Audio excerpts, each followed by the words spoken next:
बड़ी जानकारी, जो जानकारी है अखिलेश यादव और अभिषेक बनर्जी की मुलाकात से जुड़ी हुई। दिल्ली में दोनों नेताओं की मुलाकात, दिल्ली में अखिलेश यादव के आवास पर मुलाकात। ये बड़ी खबर इस वक्त की दिल्ली में हो रही, दोनों नेताओं की मुलाकात, दिल्ली में अखिलेश यादव के आवास पर यह मुलाकात, ये बड़ी खबर है इस वक्त की। और अक्षय मेरे साथ इस वक्त जुड़ रहे हैं। अक्षय, अभिषेक और अखिलेश की मुलाकात, ये मानकर चलें कि अब ममता बनर्जी का संदेश लेकर अभिषेक पहुंचे हैं, और क्योंकि इस वक्त टीएमसी और समाजवादी पार्टी बड़ी पार्टियां हैं इंडिया ब्लॉक के अंदर।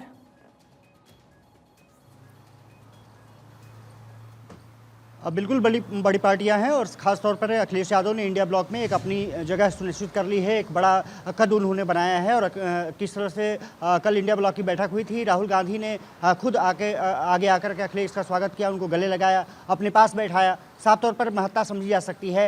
शरद पवार गुट ने किस तरह से प्रदर्शन किया है, महाराष्ट्र में किस तरह से इंडिया ब्लॉक ने प्रदर्शन किया है, टीएमसी ने जिस तरह से बंगाल में प्रदर्शन किया है।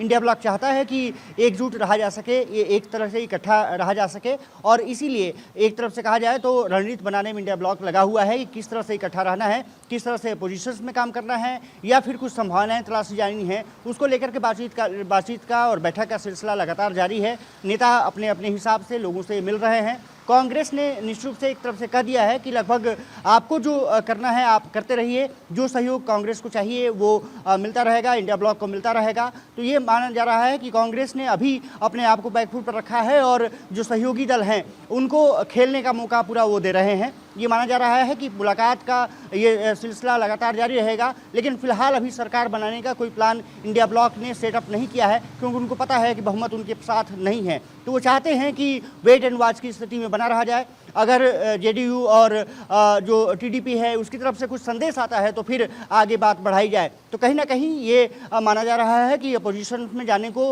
विपक्ष अपने आप को तैयार कर रहा है, उनकी रणनीतियां बन रही हैं कि किस तरह से आगे लड़ना है, क्योंकि मजबूत विपक्ष निश्चित रूप से इस बार संसद भवन में मिलने जा रहा है और यही रणनीतियों को अमली जामा पहनाया जा रहा है। एक कह सकते हैं कि विचारधारा सेट करने की कोशिश की जा रही है कि किस तरह से चुनाव में वो लड़े और उसके बाद चुनाव के बाद किस तरह से जनता के मुद्दों को संसद भवन में उठाएंगे, इसको लेकर के रणनीति बनाई जा रही है। और क्योंकि टीएमसी और अखिलेश यादव निश्चित रूप से कह सकते हैं कि बड़े दल इंडिया ब्लॉक में हैं कांग्रेस के बाद, अब देखना दिलचस्प होगा कि किसको एलओपी पद मिलता है। कांग्रेस निश्चित रूप से बड़ी पार्टी है इंडिया ब्लॉक में, तो एलओपी उसको मिल सकता है। अब किसका नाम आगे होगा ये देखना दिलचस्प होगा, लेकिन कहीं ना कहीं अब रणनीतियां बनाई जा रही हैं महाराष्ट्र से लेकर के उत्तर प्रदेश और बंगाल तक। बहुत शुक्रिया आपका फिलहाल पूरी जानकारी के लिए। तो देखिए, जाहिर तौर पर अब ये देखना होगा कि जिस तरीके से अखिलेश यादव हों या फिर ममता बनर्जी हों, खुद राहुल गांधी हों, विपक्ष के नेता जो इस वक्त अपनी परफॉर्मेंस से बेहद खुश नजर आ रहे हैं, अब आगे उनकी क्या रणनीति रहती है।